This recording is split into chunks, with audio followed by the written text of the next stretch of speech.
Marami pong tao na bubuhay sa ilalim ng sumpa. Kuminsan hindi nila alam. Kuminsan nagtataka, bakit kaya ang hirap-hirap ng buhay ko para akong isilumpa, yun pala talagang may sumpa. Curses are divine judgments to terrible sins or to terrible sinners.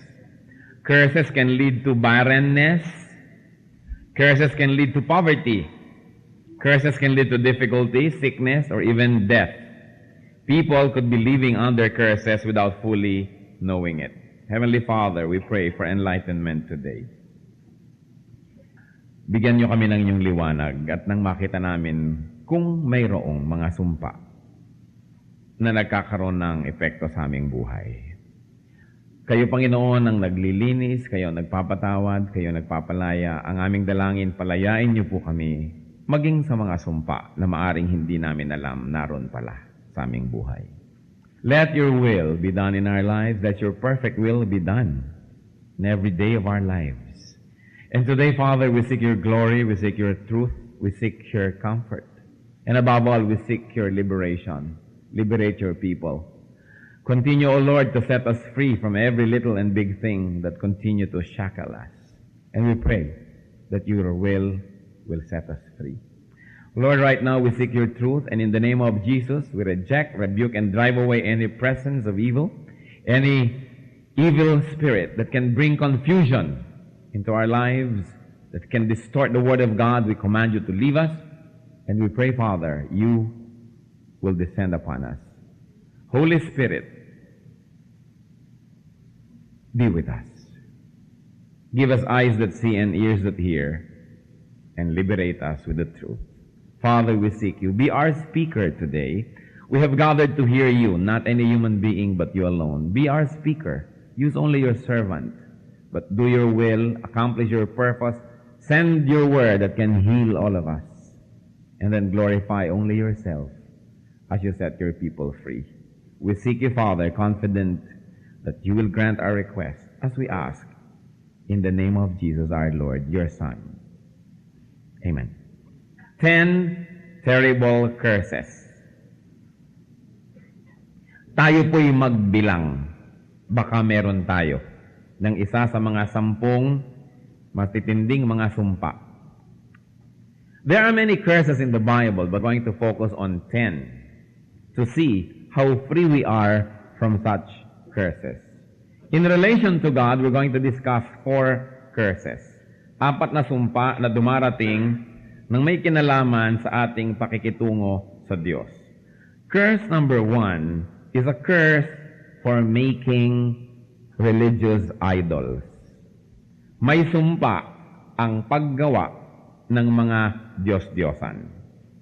According to Deuteronomy 27:15, cursed is the man who carves an image or casts an idol, a thing detestable to the Lord. Sumpain o isinusumpa ang isang tao na lumililok ng anumang Diyos-Diyosan sapagkat ito ay kinamumuhian ng Diyos. So there is a curse for making idols. At merong curse po, may sumpa na lumilipat doon sa mga yumuyuko at naglilingkod sa mga Diyos-Diyosan. Napakalaki ng sumpa, kaya kailangan pong ituro. We are not anti-religion, we are not anti-anybody, but because God commands us to teach, and because of our love for our fellow men, people have to be given the truth that idolatry brings a curse. May sumpa. Napakabigat ng sumpa. Hanggang 2nd and 3rd generation of those who practice idolatry are given a curse. Kaya siguro kuminsan napakabigat ng buhay. And pagtataka yung mga tao, lapit naman ako ng lapit sa Diyos, relihiyoso naman ako, bakit nagkakangyari ang ganito sa aking buhay? Kasi habang nagiging relihiyoso, nagpa-practice ng idolatry, lalong tumitindi ang sumpa. Akala ng mga iba, natutuwa ang Diyos sa kanilang mga pagtitiis, paglilingkod sa mga Diyos-Diyosan, subalit yung kinamumuhian ng Diyos.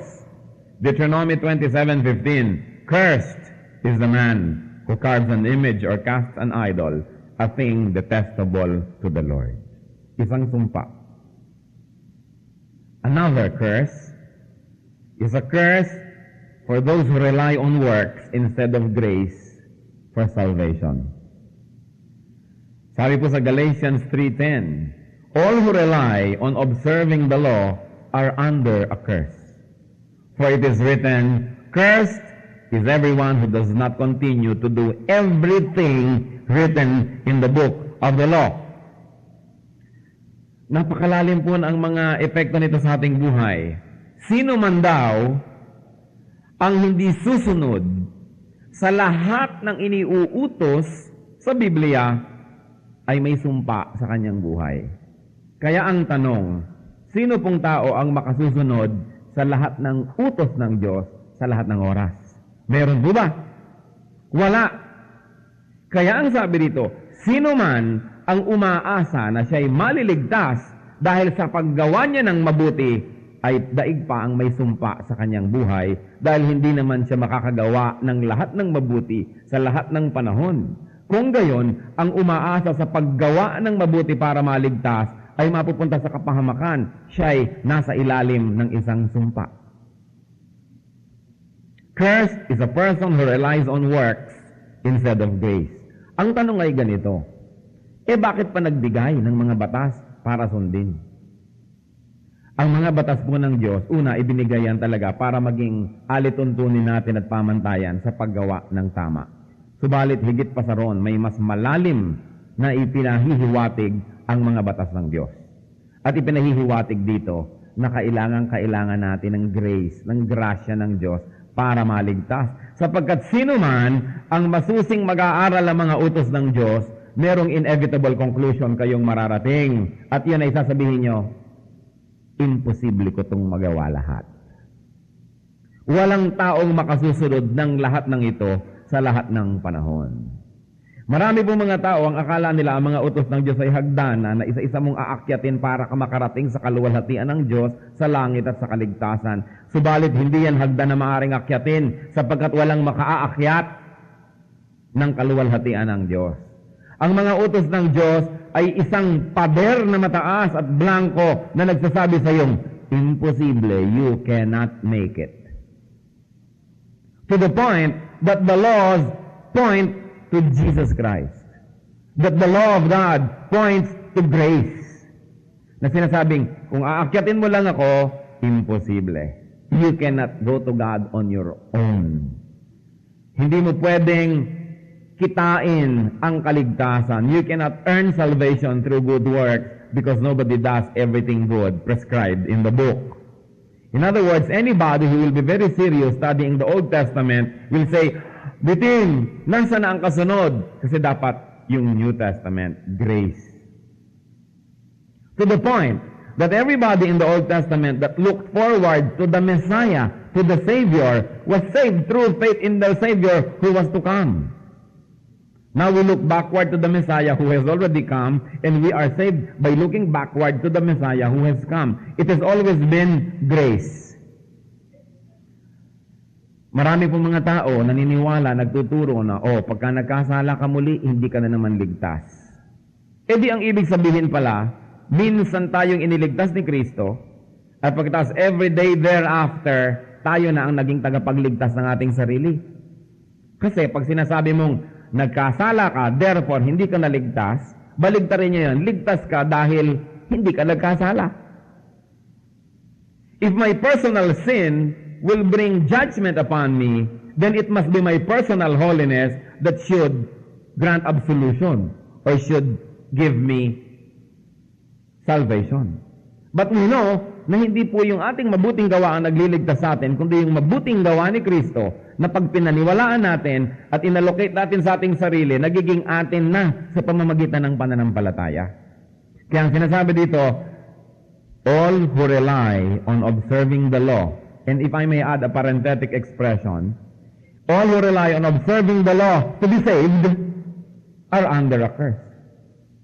For it is written, cursed is everyone who does not continue to do everything written in the book of the law. Sana malang sinabing cursed is everyone who does not do. Kaya minsan mo lang gawin, baka pwede na. Pero ang sabi, who does not continue. Kahit ginawa mo kahapon, pag hindi mo na naman ginawa ngayon yung mabuti, cursed ka na naman. Who does not continue. In doing what? 90%? No, 100%. Who does not continue in doing everything. So ang masasabi mo nga, ay, hindi nga ako maliligtas kung sa paggawa ng mabuti. Sapagkat hindi ko magagawa ang lahat ng mabuti sa lahat ng panahon. Somewhere, sometime, I will fail. Kaya dapat hindi ako manalig na sa pamamagitan ng gawa ko, ng sarili kong kaligtasan, sa pag-observe ng mga batas at kung ano-anong utos ng Diyos ako maliligtas. Kundi sasabihin ko na lang, ay, Lord, imposible, hindi na po ako masasave, liban iligtas niyo ako. Na hindi ako maliligtas, liban na lang yung inyong kabanalan ng isuot ko at inyo na tong aking karumihan. Dahil kahit anong linis ang gawin ko, marumi pa rin ako. Sabi naman sa Bible, even our best deeds are just like filthy rags. Para lang maruruming basahan.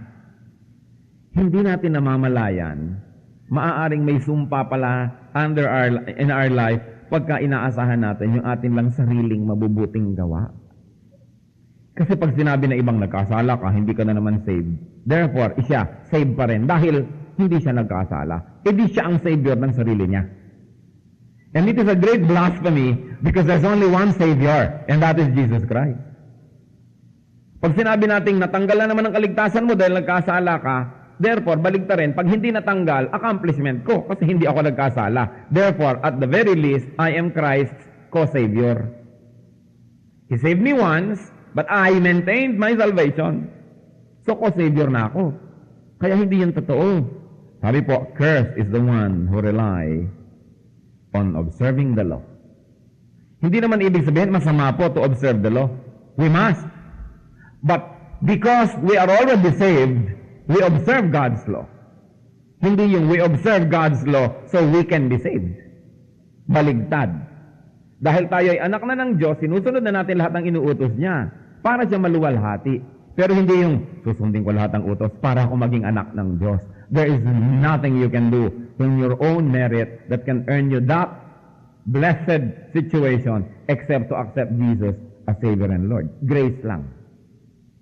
So maaari, marami tayong nakapaligid sa atin, may curse pala yung buhay nila, hindi nila alam. Kasi umaasa sila sa kanilang sariling gawa para maligtas.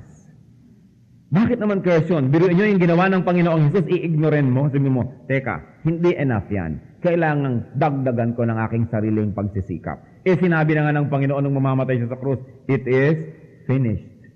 Tapos na ang lahat ng gawain ng salvation. Tatanggapin na lang. Tapos sabihin mo, kulang. Dadagdagan ko ng kabanalan ko araw-araw para mabuo. That is very presumptuous. That is even blasphemous. And it deconstructs the very center of God's plan for salvation, which is through grace. Grasya, biyaya, hindi sweldo, hindi bayad sa mga nagsisikap. Grace is the only way out of such curse. That's curse number 2. Curse number 3 is for not tithing. Baka biglang lumaki ang ating collection tuloy. May sumpa pala ang hindi nagtatithe. Ano po yung tithe? The 10% of everything that God gives us, we give back to God. To His work, to His church. Sabi sa Malachi 3:8 and 9, will man rob God? Yet you rob me. But you ask, how do we rob you? In tithes and offerings. You are under a curse, the whole nation of you, because you are robbing me. Yun ang sabi ng Diyos. Just this week, a few days ago, may kausap po akong isa nating kapatid. Sabi niya, bakit ba na-emphasize masyado yung Malachi 3:10? Yung pagka nag-tithe ka, bibigyan ka ng Diyos ng mga blessing, bubuksan niya ang bintana ng langit, at talagang pababahain sa iyo ang mga pagpapala. Pero hindi yata na may mention yung Malachi 3:9 na dapat ding mentionin na ang nagnanakaw sa Diyos by not tithing ay may sumpa. Dalawa naman kasi ang ating motivation para maging faithful sa Diyos. Kung Malachi 3:10, yung premyo. Kung Malachi 3:9, yung parusa. Kung hindi mo gawin. So, pagdugtong-tungtungin natin lahat na ang hindi nagtatithe sa Panginoon ay magnanakaw. Bakit titigan nyo nga ang inyong katabi? Mukha bang magnanakaw ang inyong katabi? Hindi natin alam, di po ba? Kung may salamin tayo manalamin. Ako kaya magnanakaw. And yet, the terminology, napakabigat, napakasakit na salita, hindi po ba? Masabi magnanakaw, sabi ng mga Hapon, dorobo. Magnanakaw. Pero ang sabi ng Diyos, kayo'y mga magnanakaw. Kayong mga hindi tapat. Sabi ganon, will man rob God? Pambihira kayo. Parang sabi natin, napakalakas naman ng loob nito, napakatibay naman ang sikmura nito, ninanakawan ang kapwa-tao, lalo mahirap. Offended na offended tayo sa magnanakaw, di po ba? Paano pa yung ang Diyos ang ninanakawan? Hindi ba lalo namang kailangan napakatibay ng ating sikmura para natin magawa yon? Kaya sabi ng Diyos sa Malakay 3:8 and 9, will man rob God? But the answer is yes. Says, you rob me. Ninanakawan niyo ako. At tatanungin niyo pa ako, paano namin po kayo ninanakawan? Sabi niya sa inyong mga ikapo at mga handog. In your tithes and offerings, you are under a curse. The whole nation of you, because you are robbing me. Baka naman po ito, isa sa mga curses ng ating buhay, kaya hindi tayo umunlad-unlad. Kaya kahit gaano karami kitain natin, para lang tayo naglalagay sa isang balding butas, wala ring mangyari. Malaki kita mo, tapos bigla yung anak mo nabalian ng buto, mas malaki pa yung babayaran sa ospital kaysa sa yung kinita. Yung kahit ano mangyari, kulang at kulang at kulang. Pwedeng mangyari yan because mayroong curse. Another curse. Sabi sa 1 Corinthians 16:22, if anyone does not love the Lord, a curse be on him. Come, O Lord. Sabi ni Paul. Biruin niyo to, pag hindi mo mahal ang Diyos, kaya tayo kanta ng kata, mahal na mahal kita, Panginoon. Nawa, yan ay totoo mula sa ating puso, sapagkat pag hindi mo pala mahal ang Diyos, may sumpa. 1 Corinthians 16:22, there is a curse for not loving the Lord. So those are the 4 curses that are related to our relationship with God. Let's go to 6 curses that have something to do with our relation with fellow men. There is a curse for people who curse God's anointed people. Pag merong minamahal ang Diyos, kinakasihan, pinagpapala, at yun, taong yun o grupo ng taong yun ay inyong pinag-isipan, ginawa ng masama at isinumpa siya, ang sumba, talbog sa akin, balik sa'yo. At didikit pa. Yun ang sabi. Anong sabi sa Genesis 27:29? Sabi ni Isaac at Jacob nung ibinigay niya yung blessing, may nations serve you and peoples bow down to you. Be Lord over your brothers and may the sons of your mother bow down to you. May those who curse you be cursed and those who bless you be blessed. Yun dong may mga anointing. Those that bless them are blessed. But those that curse them are cursed. Kaya mag-iingat ang ating mga labi. Mag-iingat ang ating mga isip sa mga iniisip, sinasabit, ginagawa natin. Because you might be cursing God's anointed ones. Lalong-lalo ang kanyang mga anak. Lalong-lalo ang kanyang mga hinihirang. May hinihirang talaga siya. And that is his prerogative. Ano po ang sabi sa Numbers 22:12? Si Balaam ay binabayaran. Si Balaam po ay isang parang prophet na nag-bless, ang gaganyan, nagsasabi siya ng mga blessing, pwede rin siyang nagka-curse. May nagbabayad sa kanya, sinusuhulan siya. I-curse mo, isumpa mo ang bayang Israel. Kasi kalaban ko, babayaran kita, i-curse mo. Ano po ang sabi niya? Sa Numbers 22:12, but God said to Balaam, kasi si Balaam ay gusto ng sumama, nabulag siya dun sa suhol na ibibigay, at talagang sasama na siya para sumpain niya ang mga anak ng Diyos. At sabi ng Diyos kay Balaam, do not go with them. You must not put a curse on those people because they are blessed. Sinabay siya ng Diyos, huwag kang sasama sa mga nagre-recruit sa'yo. Hindi mo dapat isumpa at bibigyan ng sumpa yung mga taong pinagpapala ko. And then in Numbers 23:8, sabi niya, how can I curse those whom God has not cursed? How can I denounce those whom the Lord has not denounced? There is a curse for cursing God's anointed people. Mag-ingat. Kaya lagi po tayong pinaaalalahanan ng Biblia tungkol sa ating mga dila, sa ating pagsasalita, sapagkat ang lahat ng yan may balik. Pag nagbibitaw tayo ng mga maling salita, mga paratang, criticism, o kaya nag-iisip tayo ng masama laban sa mga anak ng Diyos, lalo doon sa kanyang mga anointed, mag-isip-isip tayo sapagkat babalik at babalik yan. Anong sabi ng Panginoon kay Joshua? I will be with you. Your enemies will be my enemies. Your friends are my friends. And the Lord assured Joshua of His anointing. God's anointing is always coupled with His protection. The Lord said that nobody will be able to stand up against you all the days of your life. Not because Joshua could do it on his own, but because the Lord jealously protects His anointed ones. Isa po yan. Kumisan mga Kristiyano na, nasa church na, pero nagkakaroon pa ng curse ang buhay nila. Because they curse God's anointed ones. Maaaring hindi sila conscious, maaaring half-conscious, but now we should be conscious to be very careful about our judgment and our words and our criticisms. Because God has a curse for those who curse His anointed ones. Another curse. Gaano po dito ang karami ang may mga magulang na buhay pa, nandiyan pa ang tatay at nanay nyo? There is a curse for people who dishonor their parents. There is a curse. Deuteronomy 27:16, cursed is the man who dishonors his father and his mother. The words are self-explanatory. Cursed is the man who dishonors his father and mother.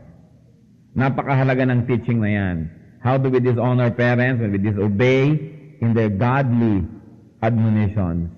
When we disrespect, when we fight, when we curse, pinagdadabog-dabugan, sinasabihan ng mga mali, hindi iginagalang, hindi sinusunod, nilalabanan ng magulang, may sumpa ang lahat ng ganong gawa. God is not mocked. Whatever a man sows, he shall reap. Sabi sa Bible, your sin will find you out. Kahit ka saan sumut at magtago, hahanapin ka ng naging kasalanan mo at ang buong ngit-ngit at pot nun ay mahuhulog sa iyong buhay. There's another curse in relation to other people, and that is cheating. When we cheat for our own personal gain. Deuteronomy 27:17, cursed is the man who moves his neighbor's boundary stone. Yung muhon, alam yung pinag-usapan natin yung mga muhon, yung mga bato, na boundary ito ng aking kapitbahay. Meron naman dyan, tuwing maya-maya, pag natutulog ang kapitbahay, lumalakad yung muhon. Hindi nyo natingnan ng inyong farm sandali. Aba, umurong na yung kapitbahay ko, lumiliit ang aking daigdig, lumalaki ang kanya. Hindi po bago yung kasalanan na yan. Dati na, subalit ang hindi alam ng marami, may sumpa ang ganyang uri ng pandaraya. Deuteronomy 27:17, cursed is the man who moves his neighbor's boundary stone. There is a petty crime, no, huhugutin nyo ang muhon ng kapitbahay at iuurong nyo ng konti para makakuha kayo isang dangkal. Pero may mas malaking ganyan, yung hindi na gumagamit ng mga muhon, dahil milya-milya, kilo-kilometro ang nilaland grab nila. People who land grab from indigenous people, yung mga city folks na alam lahat ng batas, na kaya nilang paikot-ikutin at palaruin, ang ending, naging kanila yung bundok at yung mga katutubong nakatira doon, nawala doon, yun.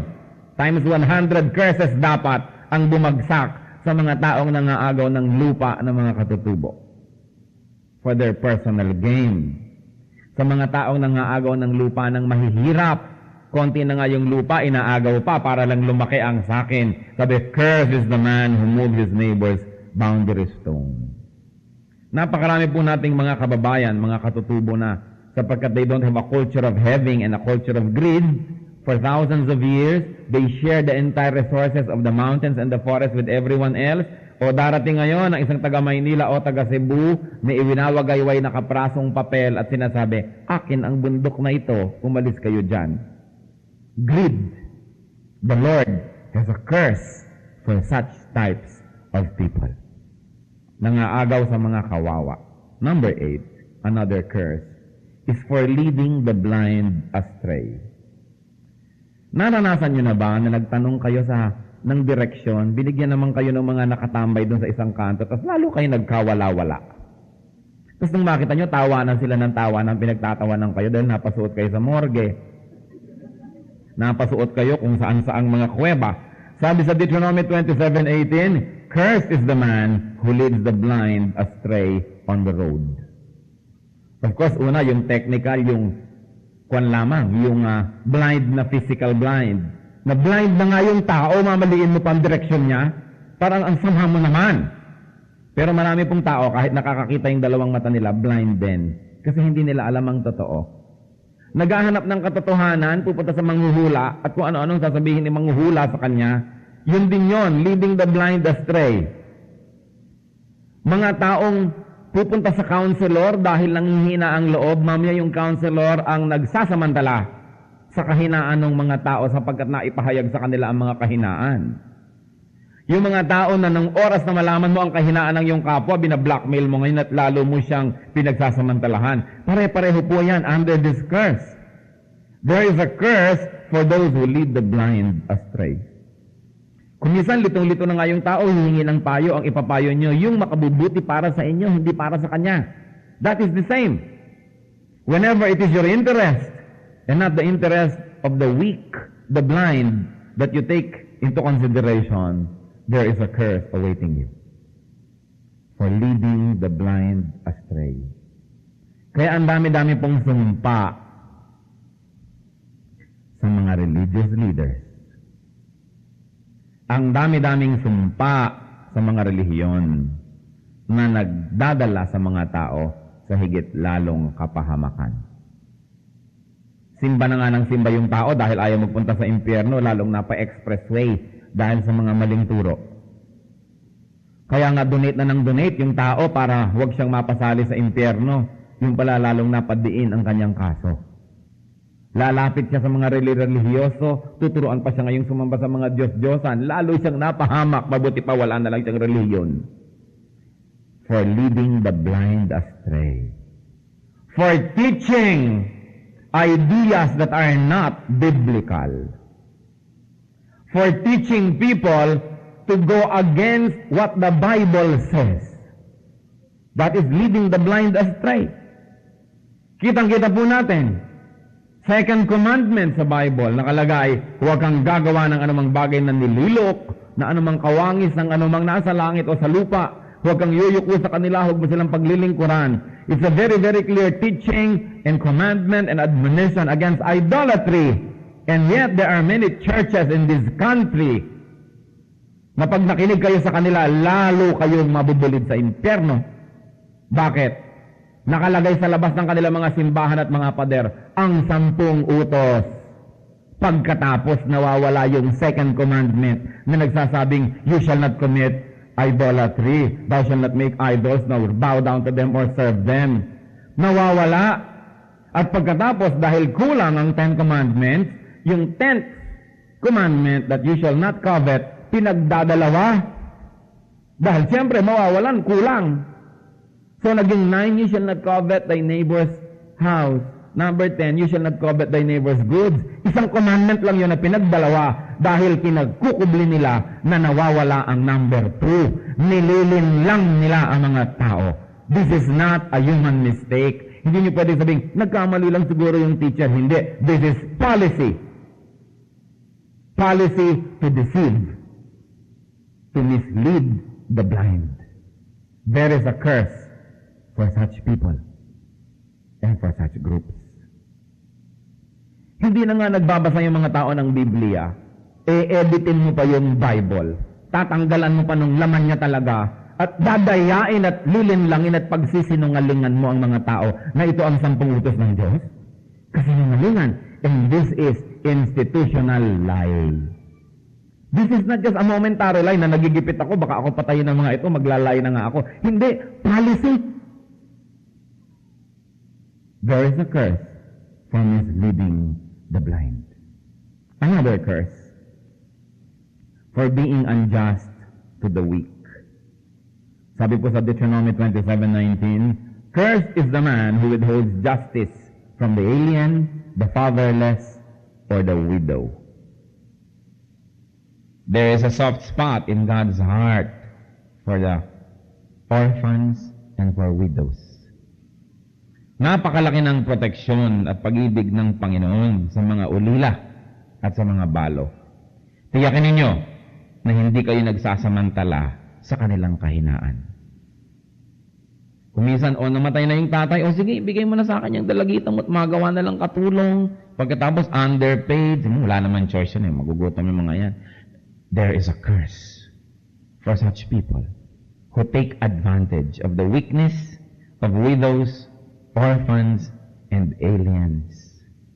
Ito, foreigner to, alien ito. Kailangan natin, pwede natin itong pagsamantalahan. Hindi ito taga rito, walang magpo-protect. God protects them. And a curse is upon people who are unjust to them. Finally, another curse. Because we can go on and through a litany of curses. But today, we only have 10. There is a curse for being wicked. Yung pagiging nating masama, malupit, meron niyang sumpa. Proverbs 3:33, the Lord's curse is on the house of the wicked, but He blesses the home of the righteous. Kung minsan nagtataka tayo, bakit lahat na yata ng pwedeng peste na nangyari dun sa isang bahay? Pero yun pala, it is a house of the wicked. At ang nakalulungkot, kung minsan wickedness lang ng tatay, wickedness lang ng nanay, o wickedness lang ng isang member, lahat ng member ng pamilya na yan nadadamay because it's the entire house that receives the curse. So titiyakin natin na hindi tayo malupit, hindi tayo mapangapi, hindi tayo nangangawawa ng kahit na sino, sapagkat ang tinig ng mga api at ang iyak at daing ng mga kawawa ay dinidinig ng Diyos. Titiyakin natin na ang ngit-ngit at puot ng Diyos ay hindi sa atin pupunta. The Lord's curse is on the house of the wicked, but He blesses the home of the righteous. How can we be free from such curses? Unang-una, iwasan natin. Kaya nga ipinapaalala. Pangalawa, kung nagawa na natin noon, tapos na yon. Pero ang mahalaga, repent if the sin was already committed. Let us not rationalize. Huwag na nating papaniwalain ang ating mga sarili at mga tuwiran pa tayo na tayo ngay tama at iba ang mali. Kung nagkamali tayo, tanggapin, aminin ang pagkakamali, ihingi ng tawad. Because according to 1 John 1:7, the blood of Jesus Christ cleanses us from all sin. Maaari tayong patawarin at linisin. And then if there are people who are cursing you, people who are not nice to you, people who are evil to you, do not return evil for evil. As we always like to say, pag gumawa ang isang tao ng masama, at sinuklian nyo rin ng masama, di pareho na kayong masama. Ang pinagkaiba lang nauna siya ng ilang paligo. Pero sinundo nyo agad-agad, di pareho na. But you return good for evil. Ang sabi ng Panginoon, bless those who curse you. Luke 6:28, bless those who curse you. Pray for those who mistreat you. Yan ang tamang tugon ng mga anak ng Diyos sa mga maling ginagawa sa atin ng sanlibutan. Huwag tayong gaganti. Hindi naman ibig sabihin that you will not seek redress or justice. But don't return evil for evil. Sabi ng iba, hindi ba sabi sa Bible, tooth for a tooth, eye for an eye. Mali pong application yun. The policy of tooth for a tooth is a judicial policy. Meaning, nasa manual yun ng mga hukom. Hindi yun para sa taong bayan. Kaya kung ako hukom, nakikinig ako ng inyong kaso. Ninakawan yun ng isang kalabaw. Ang sabi ng manual ko, a tooth for a tooth. O bayaran din ng isang kalabaw. Binali mo ang kanyang paa, atut for atut, baliin din ang paa nito. Pero yung hukom ang magbibigay nun, hindi yung naapi. Hindi yung nagsasakdal. Kasi ang hukom, pag nagbibigay ng hatol, according to the books, hindi siya personally responsible. Sinusunod lang niya yung policy. Pero pag tayo ang naghatol, na hindi naman tayo ang hukom, we become responsible. Kaya nakikita nyo, pinatay niya yon, o siya, bitay din siya. O nang rape ito, ang rape ay para mo na rin pinatay ang isang babae. So, that sentence, yun ang sabi ng a tooth for a tooth, an eye for an eye. Huwag yung ginalit kayo ng kapwa, magagalit din kayo dahil sabi sa Bible, an eye for an eye and a tooth for a tooth. It's a wrong application. Hindi naman kayo hukom. It is in the manual ng mga hukom, kaya misquotation. Remember, sabi sa Romans 12:14, bless those who persecute you. Bless and do not curse. Do not curse. Huwag kayong magsusumpa. Sapagkat ang sumpa, when wrongly given, bumabalik dun sa nagbitaw. Parang boomerang. Kaya mga masama natin sasabihin, nadapa sana siya. Masunugan sana sila. Sa inyo babalik yan. Mabigo sana. Bumagsak sana ang anak niya sa school. Para pare-pareho na lang mga anak namin. Ganyan. Lahat yan bumabalik. Kaya bantayan niyo po mga kapatid ang inyong isipan. Because with the judgment you pronounce, you will be judged. The measure you give is the measure you get. That's what the Bible says. So, we Christians bless when we are cursed. When we are persecuted, we pray for our tormentors. Could any one of us be living under a curse right now? Let us bow before the Lord and analyze ourselves. Baka naman kaya hindi matuloy-tuloy ang inyong prosperity, meron palang sumpa. Baka naman kaya hindi matuloy-tuloy ang inyong kaligayahan o hindi dumating-dating ang inyong inaasam-asam na kapayapaan, baka may sumpa ang ating buhay. Baka parang everything goes wrong. Parang pinagkakaisahan kayo ng lahat ng planeta. Baka there is a curse in our lives. Allow the Holy Spirit to move right now, to convict us. And if anyone is convicted by the Spirit, repent today, not tomorrow. Seek God's forgiveness. Lift the curse from your life and let blessings flow. In silence, let the Holy Spirit finish this message and give us personal applications. Then we will pray. Holy Spirit, move in our hearts. Ipamukha mo sa amin kung ano at sino kami. Magsilbi po kayong isang salamin kung saan makikita namin ang katotohanan, kung sino kami sa paningin nyo. Convict us. Shake us out of our comfort zones so we can assess ourselves more correctly. Move among us. Kung sino man sa atin, mga kapatid, ang nagkaroon ng pagbubukas ng isip sa isa o higit pa roon ng mga bahagi ng ating buhay na maaaring may sumpa. Ito na ang panahon upang tayo makalaya. For those who will get Christ's forgiveness must first confess and seek forgiveness. Repent, so that the glorious plan of God may happen in your life, unhindered by such curses. Kung sino man ngayon ang kinausap ng Espiritu, ipinakita na may bahagi ng ating buhay na maaaring maapektuhan ng mga sumpang ito. And you realize that the Lord is speaking to you today.